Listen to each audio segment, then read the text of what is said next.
இன்னைக்கு நான் இப்படி பிரசங்கம் பண்றேன்னா என் ஜீவன் இருக்கிற வரைக்கும் நான் அப்படி இருந்தால் மட்டும்தான் பரலோகத்துக்கு போக முடியும். இன்னைக்கு நான் இப்படி எல்லாம் பேசிட்டு என் வாழ்க்கையில நான் குறை வச்சிருந்தேன்னா நோ யூஸ். எத்தனையோ பேர்கள் விழுந்து போகிறதுக்கு காரணம் என்ன தெரியுமா? அவங்க நினைக்கிறாங்க, ஓ நான் ரொம்ப ஸ்ட்ராங், என் பலத்துல நான் நிப்பேன். நம்ம பலத்துல நிக்க முடியாது. ஆண்டவரே உங்களோட பலம் தேவைன்னு கேட்கணும்.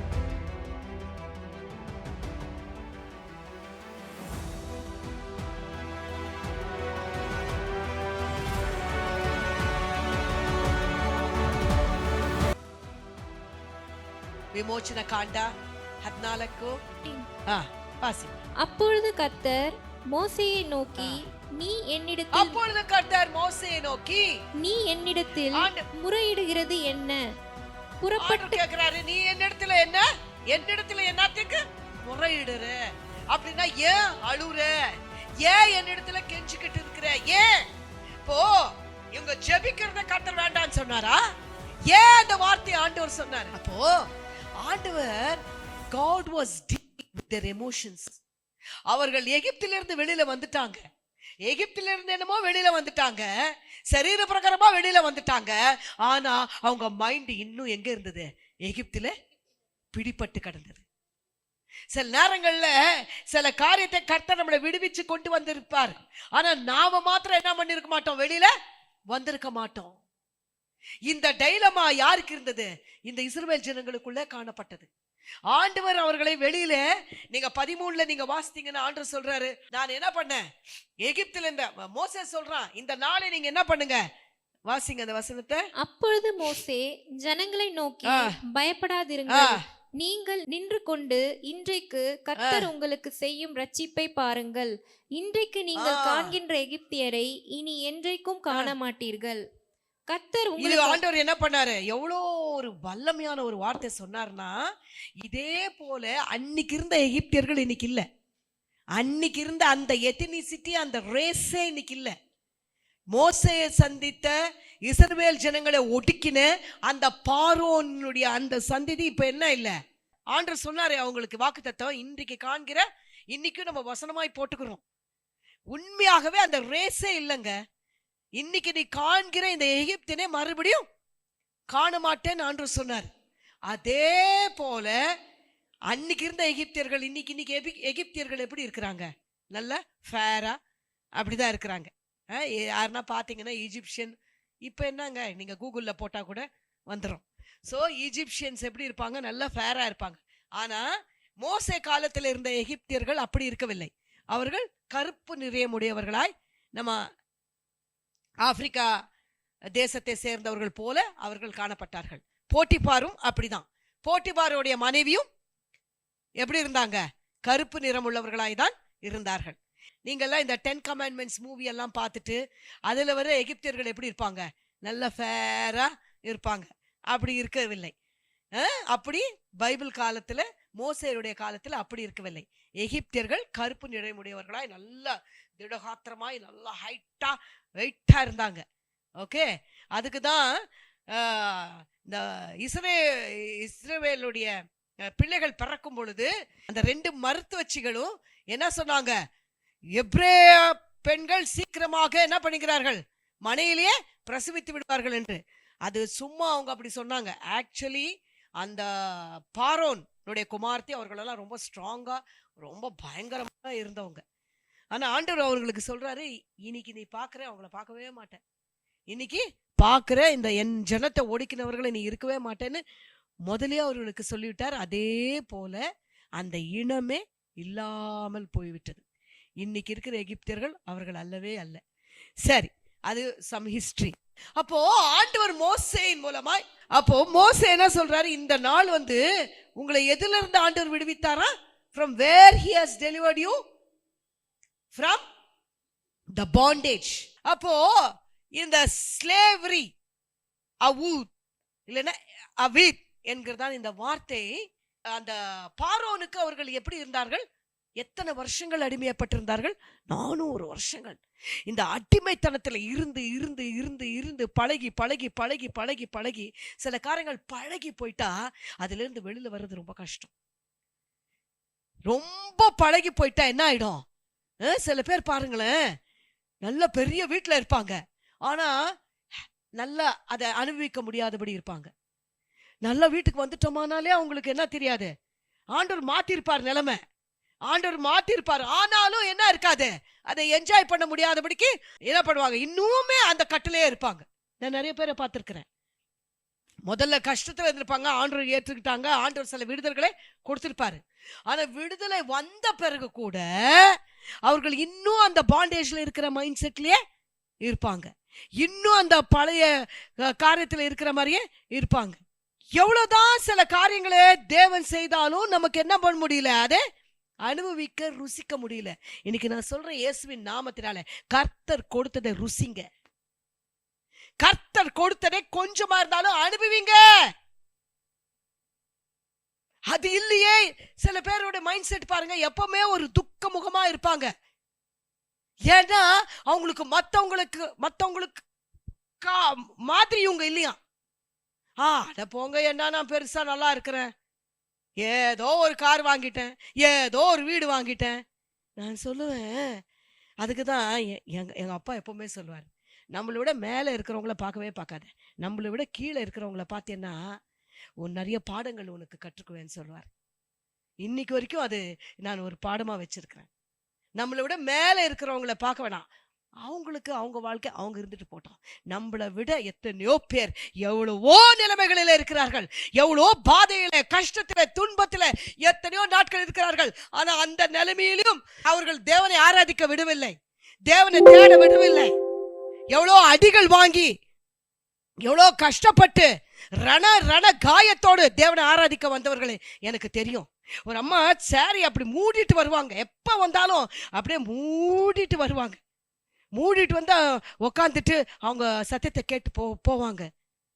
ஏன் எப்பவுமே இப்படியே மூடிட்டே இருக்கிறாங்களே, வெயில்ல கூட இப்படி மூடிட்டே வர்க்கிறாங்களே அப்படின்னு பார்த்தா, ஒரு நாள் அவங்க எனக்கு மாத்திரம் காட்டினாங்க. அப்போ அவங்களுக்காக எல்லாம் ஜெபிப்பேன். அப்போ நான் ரொம்ப சின்ன வயசு எனக்கு. அப்போ பார்த்தா இங்க இங்க இப்படி இவ்வளோ பெரிய கோடு ஒரு கத்தியில வெட்டி இருக்கிறாரு அவங்க ஹஸ்பண்ட். எதுக்கு? சபைக்கு போகாதேன்னு. அதனால அவங்க என்ன பண்ணுவாங்க, அதை மூடிட்டு யாருக்கும் தெரிஞ்சிடக்கூடாதான். அவங்க சொல்றாங்க, இது மார்க்கு, எனக்கு பெருமையின் மார்க், இது என்ன மார்க்கு, எனக்கு பெருமை கொடுக்குற மார்க்குமா, இது என் வெக்கத்தின் அடையாளம் இல்லை, இது என் தேவனுக்காக நான் நிக்கிறேன்ற அடையாளம். ஆமேன்னு சொல்றேன். அப்படிப்பட்டவர்களுக்காக, அப்படிப்பட்டவர்கள் இருக்கிறதுனால தான் தேவ சபை வளர்ந்து கொண்டிருக்கிறது. தேவ சபையை யாரும் முடங்கடிக்க முடியவில்லை. அவங்க சொல்லாங்க, அது அடையாளம், எனக்கு ஆண்டவரை தேடுறேன்ற அடையாளம், நான் ஆண்டவரோட பிள்ளை என்ற அடையாளம். அது வலியின் அடையாளம் இல்லை, அது ஏமாற்றத்தின் அடையாளம் இல்லை. ஒரு நாள் பாருங்க, அவங்களை தேடிக்கிட்டு அவங்க ஹஸ்பண்ட் எங்கதான் போறான்னு சொல்லி அவர் அப்படியே தேடிக்கிட்டே வந்தாரு. உண்மையில இதெல்லாம் நடந்தது, எங்கேயோ கதை இல்லை, நான் பார்த்த சில காரியங்கள் இதெல்லாம். சபைக்குள்ள அவர் இவங்க பாட்டுக்கு அதே மாதிரி போத்திட்டு உக்காந்துருந்தாங்க, அவங்க பாட்டுக்கு ஆரம்பித்து இருந்தாங்க. இன்னைக்கு எப்படியான இவளை பிடிச்சு அங்கே சபையிலேயே அடிக்கணும், அங்கே அவளை மானம் மரியாதை எல்லாம் வாங்குறேன்னு சொல்லி அப்படியே வந்தவர் சபை கிட்ட நிக்கிறாரு, நீங்க கால் எடுத்து வைக்கிறாரு, அவரே அப்படியே பிளாட் ஆயிட்டாரு, பிளாட்டா அப்படியே விழுந்துட்டாரு, எழுந்திருக்க முடியல அவரால். எல்லாம் போய் அப்புறம் பாஸ்டர்லாம் ஜெபிச்சு, உண்மைங்க இதெல்லாம், ஏன்னா விசுவாசத்தின் அடையாளம் அப்படிப்பட்டது. அப்படியே அவனால ஒண்ணுமே முடியல, என்ன ஆயிடுச்சு எனக்குன்னு தெரியல. கொஞ்ச நேரம் எழுந்திரிச்சு உட்கார்ந்து அவருக்கு ஜெபிச்சு, அவர் அன்னிலிருந்து இங்க தேவன் இருக்கிறார் என்று சொல்லி அவர் ஆலயத்துக்கு வர ஆரம்பித்தாரு. கொஞ்சம் கொஞ்சமாக ஆண்டவரை தேட ஆரம்பித்தாரு, ஆண்டவரை ருசிக்க ஆரம்பித்தாரு. கர்த்தர் நல்லவர் என்பதை ருசித்து பார்த்தவங்களுக்கு தாங்க தெரியும். நம்ம ருசிச்சிட்டோம், இப்ப அந்த ருசியை யாராலையும் நம்மளை விட்டு எடுக்க முடியாது. ஆமென், ஆமென். எடுக்க முடியுமாங்க? ருசிய போய் எடுக்க முடியுமாங்க? எடுக்க முடியாது, எடுக்கவே முடியாது. ருசிச்சதுனாலதான் நம்ம ரசிச்சுட்டு இருக்கிறோம், ருசிச்சிட்டோம். அதனாலதான் நமக்கு என்ன வந்தாலும் அந்த அடையாளம் சொல்லிட்டு போறோம். பவுல மாறி என்ன சொல்றாரு, எத்தனையோ அடையாளங்கள், தழும்புகள் என் சரீரத்துல இருக்கிறது என்று சொல்றது போல அந்த அம்மா அன்னைக்கு சொன்னாங்க.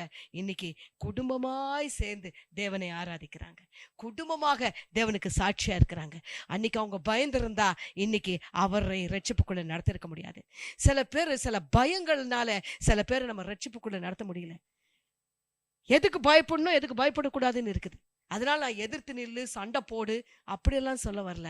ஆனா உன் விசுவாசத்தை விட்டு விடாத, உன் விசுவாசத்தை காத்துக்கோ, அவ்வளவுதான். அதுல தான் எல்லாமே நம்மளுடைய ஸ்ட்ரென்த்தே அங்கதான் இருக்கு. அப்போ இந்த ஜனங்கள் என்னவென்றால், இவர்கள் அங்கிருந்து வந்து விட்டார்கள், ஆனால் இவர்கள் மன நிலைமையிலிருந்து அங்கிருந்து வரவில்லை. they had still that mentality. அந்த மைண்ட் செட் மாறல. சில நேரங்கள்ல விடுதலை ஆவது ஈஸி, ஆனா வந்த விடுதலையை நம்ம முழுமையாய் அனுபவிப்பதுதான் கஷ்டம். விடுதலை நான் இன்னைக்கு இயேசுவின் நாமத்தினால சொல்றேன், விடுதலை நமக்கு ஆண்டு I have come to give life and life in abundance. ஆண்டவர் சொன்னார், நான் எதுக்காக வந்திருக்கிறேன்? உங்களுக்கு ஜீவன் கொடுக்க வந்திருக்கிறேன், பரிபூர்ணமா அதை கொடுக்க வந்தேன்னு சொன்னார். அப்ப அந்த பரிபூர்ணமான அந்த காரியத்தை பெற்றுக்கிற நாம குறைவானதே அந்த காரியங்களை என்ன பண்ணக்கூடாது? டச் பண்ணக்கூடாது. அசுத்தமானவர்களை டச் பண்ணக்கூடாது. தேவையில்லாததுல நம்ம போகக்கூடாது. நமக்கு தேவையில்லைங்க. வசனம் சொல்லுது, உனக்கு தேவையில்லாத காரியத்துல நீ என்ன பண்ணாத? தலை ஈடாத. ப்ரோவர்ப்ஸ். உனக்கு தேவையில்லாத காரியத்துல நீ என்ன பண்ணிடாத? அனாவசியமா சிக்கிக்கொள்ளாத. நான் யாருக்கோ தான் சொல்றேன், உனக்கு தேவையில்லையா அதுல நீ ஈடுபடாத. எனக்கு தேவையில்லை, எனக்கு என்ன ஆக போகுது இன்னொருத்தர் பத்தி கேட்டு எனக்கு என்ன ஆக போகுது?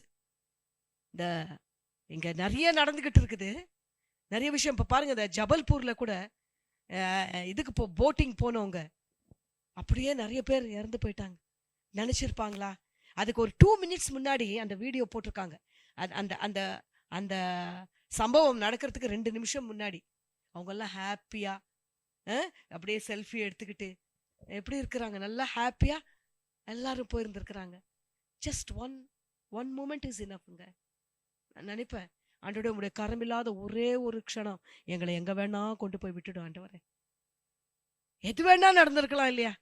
கர்த்தர் நம்மளை பாதுகாத்ததுக்காக. அப்பதான் தெரியுது, ஆண்டவரே எங்களை எவ்வளோ நீங்க நேசிக்கிறீங்கப்பா, எவ்வளோ நீங்க நேசிக்கிறீங்கப்பா, எவ்வளோ நீங்க நேசிக்கிறீங்கப்பா. அவங்க முகத்தெல்லாம் பார்த்தா மரணம் என்கிறதான அந்த ஒரு தாட் கூட அவங்களுக்கு இல்லை. ஆனா ஒரு நொடி பொழுதுல எல்லாமே மாறிடுச்சு. யோசிச்சு பார்த்தேன், அந்த தண்ணியில அவங்க போகும்போது என்ன யோசிச்சிருப்பாங்க? அப்ப பணத்தை பத்தி யோசிச்சிருப்பாங்களா? அவங்க அழகை பத்தி யோசிச்சிருப்பாங்களா? எதுவுமே அவங்களுக்கு உயிர் மட்டும்தான், உயிரை காப்பாத்திக்கணும்ட்டு அன்னைக்கு யார் தள்ளினாங்களோ, யார் மேல எப்படியானா என்ன ஆகணும், உயிர் தப்பணும்ட்டு யோசிச்சிருப்பாங்க இல்லையா? நான் ஏன் இப்படி காரியங்கள் சொல்றேன்னா, சில விஷயங்கள்லாம் நமக்கு கண்ணுக்கு முன்னாடி நடக்குது இல்லையா? இதெல்லாம் வச்சு விசுவாசியாகிய நான், தேவப்பிள்ளையாகிய நான் இன்னும் நன்றி உள்ளவர்களாய் மாறணும். நம்ம ஆராதனையில இன்னும் டெப்த் வேணும். ஆமென். என் ஆராதனையில இன்னும் டெப்த் வேணும். சொல்லுங்க இயேசுவின் நாமத்தினால, இன்னும் டெப்த் வேணும் ஆண்டவரே. என் ஆராதனையில இன்னும் டெப்த் வேணும். ஆண்டவரை நேசிக்கிறதுல இன்னும் டெப்த் வேணும். இன்னும் ನನಗೆ ಏನ್ ಬೇಕೋ? ಆಳ ಬೇಕೋ. ಇನ್ನೂ ಸರಿಯಾಗಿಲ್ಲ ಸ್ವಾಮಿ, ಇನ್ನೂ ನನಗೆ ಬೇಕು. எத்தனையோ பேர் அதுக்கு தான் நிறைய புகழ்ச்சிகள் எல்லாம் என்ன பண்றது இல்ல, ரொம்ப என்ன பண்றது இல்ல. நம்ம என்ன கொஞ்சம் கிரவுண்டடாவே இருந்துடலாம். உயிருள்ள நாளெல்லாம் நம்ம பரவாயில்ல. எத்தனையோ அவமரியாதைகள் சில நேரங்கள்ல செய்வாங்க, அதெல்லாம் நான் கண்டுக்கிறதே இல்லை. காரணம் என்ன தெரியுமா? எனக்கு வேண்டியது ஒண்ணுதான். எதை நான் மிஸ் பண்ணிடக்கூடாது? என் தேவனுடைய ராஜ்யத்தை மிஸ் பண்ணிடக்கூடாது. மற்ற எது மிஸ் பண்ணாலும் எனக்கு பரவாயில்ல, அதை எப்படியும் மறுபடியும் சமாளிச்சுக்கலாம். ஆனா தேவனுடைய ராஜ்யத்தை மிஸ் பண்ணிட்டா மறுபடியும் நமக்கு கிடைக்கவே கிடைக்காத பொக்கிஷங்கள். ஆமென். அதனால அப்போ இவர்களுக்குள்ள ஆண்டவர் God was dealing with their slave mentality. சில பேருக்கு அந்த உதாரணத்துவமாய் கொடுக்க முடியாது. ஏன்னா அவங்க சின்ன வயசுல நிறைய கஷ்டப்பட்டிருப்பாங்க. நிறைய இக்கட்டா அந்த ஒரு பக்கெட் தண்ணி சொன்ன பாருங்க, அது அவங்க மைண்ட்ல அப்படியே எச்சாயிடுச்சு. எப்படி பிசாசு மைண்டை கட்டி வைக்கிறான், எப்படி திருப்பி பாண்டேஜ்லயே சுத்த விடுறான், அதுல இருந்து வெளியில வரணும் என்பதற்காக தான் நான் இந்த சத்தியத்தை சொல்றேன். அதனாலதான் ஆண்டவர் இன்னைக்கு என்ன இங்க நிக்க வச்சிருக்கிறாரு. ஆமென். ஹல்லேலூயா. அப்போ அந்த பெரிய ஆனை இருக்குமா, அதை முதல்ல என்ன பண்ணிருப்பாங்க, அது குட்டியா இருக்கும்போது இதுல கட்டி வைப்பாங்களாம். பெரிய சங்கிலியில கட்டி வச்சிடுவாங்க. பெரிய சங்கிலி ಏನಂತೀವದಕ್ಕೆ ದೊಡ್ಡ சங்கிலிக்கு ಏನಮ್ಮ ಚೈನಿ ಸರಪಣಿ. பாஸ்டர் சொல்றார் சரப்பணிಗಳಲ್ಲಿ ಅದನ್ನ ಕಾಲನ್ನ ಕಟ್ಟಿ ಹಾಕಿರ್ತಾರೆ. ಆವಾಗ ಕಾಲಿಗೆ ಏನ್ ಮಾಡ್ತಾರಂತೆ, ದೊಡ್ಡದಾದ ಒಂದು ಸರಪಣಿ, பெரிய ஒரு செயின் போட்டு ஸ்டீல்ல இரும்புல ಅಯನ್ ಕಬ್ಬಿಣದ ಸರಪಣಿಯಿಂದ ಕಾಲನ್ನು ಕಟ್ಟಿ ಹಾಕ್ಬಿಡ್ತಾರೆ. அப்போ அது வளர்ந்து வளர்ந்து வளர்ந்து என்ன ஆயிடும், அது ரொம்ப வருஷம், ஒரு 2-3 வருஷம் அப்படி விட்டுருவாங்க. நல்லா கொஞ்சம் இதாயிட்ட உடனே அந்த சங்கிலி வெயிட்டை குறைச்சிட்டே வருவாங்க. அந்த ಸರಪಣಿ ಆ ಒಂದು ಭಾರವನ್ನು ತಗ್ಗಿಸ್ತಾ ಬರ್ತಾ ಇರ್ತಾರೆ. 5 kg 3 kg 2 kg 1 kg அர்த்தா KG அது மாதிரி கம்மி பண்ணிட்டேன். ஆனா அதுக்கு தெரியாது. லாஸ்ட்ல என்ன பண்ணிடுவாங்களாம், வெறும் நூல்ல கட்டிடுவாங்களாம். அதை ஏன் ಮಾಡ್ತಾರೆ, ಬರೀ ಹಗ್ಗ, எவ்வளோ பெரிய உருவம் அது, சும்மா அப்படின்னு அது ஸ்னாப் ஆயிடும். ஆனா இது என்ன பண்ணாதான், அந்த சின்ன கயிறுல கட்டியிருந்தா கூட அங்கேதான் நிக்குமா. அது கொஞ்சம் ஒரு ஸ்டெப்பு கூட வரவே வராதான். ஏன்னா அது மைண்ட்ல என்ன இருக்குது, இன்னும் என்ன ಕಟ್ಟು இருக்குது, ಕಾಲಲ್ಲಿ ಏನು ಅದು ಅದು ಅದ್ರ ನೆನಪೇನಾಗಿದೆ, ಇನ್ನು ನನ್ನ ಕಾಲಲ್ಲಿ ಏನಿದೆ, ಸರಪಣಿ ಇದೆ. ಇನ್ನು ನನ್ನ ಕಾಲ್ಗೆ ಏನಾಗಿದೆ, ನಾನು ಮುಂದೆ ಹೆಜ್ಜೆ ಹಾಕಕ್ಕಾಗಲ್ಲ, ನಾನು ಮುಂದೆ ಹೋಗಕ್ಕಾಗೋದಿಲ್ಲ, ಯಾಕಂದ್ರೆ ನನ್ನ ಕಾಲು கட்டல்பட்டிவே. இதுதான் பாண்டேஜோடைய முதல் அறிகுறி. பயங்கரமானது. உன்னை out of the box think பண்ண விடாது, உன்னை வேற காரியங்களை திங்க் பண்ண விடாது. அதனால்தான் ஆண்டவர் இன்டர்வீன் பண்ணி, ஏய் மோசே, ஏன் மறுபடியும் வந்து என்கிட்ட அழுதுகிட்டு இருக்கிற சொல்ல வேண்டியதாயிற்று. சில நேரங்கள் ஆண்டவர் ஏன் அப்படி பேசுறாருன்னா, எனக்கு இஷ்டம்ப்பா. ஆண்டவர் சில நேரங்கள் அப்படி பேசினா எனக்கு இஷ்டம். எத்தனை பேருக்கு உங்களுக்கு இஷ்டமோ தெரியல, என்ன ஆண்டவர் திட்டினாலே எனக்கு ரொம்ப இஷ்டம். ஆண்டவரே நீங்க பேசினா போதும் ஆண்டவரே, நீங்க திட்டினா கூட எனக்கு பரவாயில்ல ஆண்டவரே, ஆனா நீங்க பேசுங்கப்பா. எத்தனையோ முறை நான் சொல்லியிருக்கிறேன். கொஞ்ச நாள் ஆண்டோட சத்தம் கேட்காம இருந்தா என்னால தாங்கவே முடியாது. நான் சொல்லுவேன், ஆண்டவரே என்னை திட்டினா கூட பரவாயில்ல, நீங்க பேசுங்கப்பா. சொல்லுவீங்களா தேவஜனமே? சொல்லணும். நம்ம அடிக்கடி நம்ம ஜபங்கள் சொல்றேன், maturity it should go to the different லெவலுங்க. நம்ம டிஃப்ரெண்ட் லெவல். இன்னைக்கு நான் இப்படி பிரசங்கம் பண்றேன்னா, என் ஜீவன் இருக்கிற வரைக்கும் நான் அப்படி இருந்தால் மட்டும்தான் பரலோகத்துக்கு போக முடியும். இன்னைக்கு நான் இப்படி எல்லாம் பேசிட்டு என் வாழ்க்கையில நான் குறை வச்சிருந்தேன்னா நோ யூஸ். இன்னைக்கு நான் பேசி நாளைக்கு நான் விழுந்துட்டேன், இல்லை இன்னொரு 10 வருஷம் வந்து போய் நான் விழுந்துட்டாலும் ஏசு ரத்தம் செய்யும், நான் விழுந்தாலும் விழுந்ததுதான். இப்போ நான் பேசுறது இப்படி பேசிட்டு எத்தனையோ பேர்கள் விழுந்து போகிறதுக்கு காரணம் என்ன தெரியுமா? அவங்க நினைக்கிறாங்க, ஓ நான் ரொம்ப ஸ்ட்ராங், என் பலத்துல நான் நிப்பேன். நம்ம பலத்துல நிக்க முடியாது. ஆண்டவர் உங்களோட பலம் தேவைன்னு கேட்கணும். அப்படி பலம் தேவைன்னு கேட்கறவங்க விழுந்தாலும் எழுந்திருப்பாங்க, விழுந்தாலும் எழுந்திருப்பாங்க. ஆமென். விழுந்தாலும், சில பேர் விழுந்தாலும் எழுந்திருப்பாங்க. சில பேர் ஏன் எழுந்திருக்கிறாங்கன்னா, அவங்க எழுந்திருக்கிறதுனால தான் மறுபடியும் 7 தரம் நீதிமான் விழுந்தாலும் எழுந்திருப்பானா. ஏன்? அவன் ஒரு முறை எழுந்துடுறான். அநீதிமான் அப்படி இல்லை, விழுந்த நிலைமையிலேயே போயிடுறான். சில நேரங்களில் நமக்கு அறியாம, நான் சொல்றது சில காரியங்களே ஏதோ ஒரு அறியாம ஒரு கோவப்படுறது ஏதோ ஆயிடலாம். ஆனா மறுபடியும் அது என்ன ஆயிடணும், எழுந்திருக்கணும். மறுபடியும் ஆண்டவர் இங்கே அவங்களை எழுப்புறாரு. இன்னைக்கு நான் சொல்றது என்ன தெரியுமா, இந்த ಬಾಂಡೇಜ್ ಮೆಂಟಾಲಿಟಿ. அந்த ಅಷ್ಟು ದೊಡ್ಡ ಗಾತ್ರದ ಆನೆ ಮುಂದೆ ಬರೋದೇ ಇಲ್ಲ. ಅದು ಬರೀ ಹಗ್ಗದಲ್ಲಿ ಕಟ್ಟಿದ್ರೆ ಕೂಡ ಆ ಸರಪಣಿಯನ್ನು ಅದು ನೋಡಿದ್ದಾಯ್ತು. ಆ ಸರಪಣಿಯಲ್ಲಿ அது என்ன பண்ணுச்சு, இழுத்து பார்த்துச்சு. இது இப்போ என்ன நினைக்குது, அது கட்டல் பட்டிருக்குது. நான் சொல்றேன், இயேசு கட்டுகளை உடைத்து விட்டார். என் தேவன் கட்டுகளை உடைத்து விட்டார். மறுபடியும் அந்த கட்டுகளை நாம நினைப்பு படுத்தக்கூடாது. இவங்க என்ன தெரியுமா செய்தாங்க, இவர்கள் என்ன, நீங்க நிறைய வார்த்தைகள் அவங்க பேசினாங்க. அதனாலதான் ஆண்டோட வார்த்தை பிற்கப்படணும். யாரோ சொன்னாங்க, நமக்கு தான் பைபிள் தெரியுமே, பைபிளை நம்ம வீட்டிலே வாசிச்சா பார்த்தோமே, வாசிச்சா வந்திருக்குமா இவ்வளவு சத்தியம்? அந்த வார்த்தை மாத்திரம் நீங்க படிச்சிருந்தா வந்திருக்குமா? ஆகையினாலதான் ஆவியானவர் பிட்டு கொடுக்கணும். ஆவியானவர் என்ன பண்ணணும், he should break it up for us. I'll break it for you ன்னு சொல்றாங்கல்ல, பிரேக், அந்த பிரேக் இல்ல, வார்த்தையை என்ன பண்ணணும், பிட்டு கொடுக்கிறாரா, அப்பத்தை பிட்டு கொடுக்கிறாரு. அதனாலதான் ருசி. நான் இந்த பைபிள் அப்படியே புரட்டும் போது எனக்கு தெரியாதுங்க, இவ்வளவு ரகசியங்கள் இது இருக்கிறது உண்மையாகவே எனக்கு தெரியாது. இங்கிலீஷ் சர்வீஸ்ல பிரசங்கம் பண்ணும்போது தான் யோசிச்சு, ஆஹா ஆண்டவரே you are right ஆண்டவரே, you are always right. நான் எப்பவுமே you are always right Lord.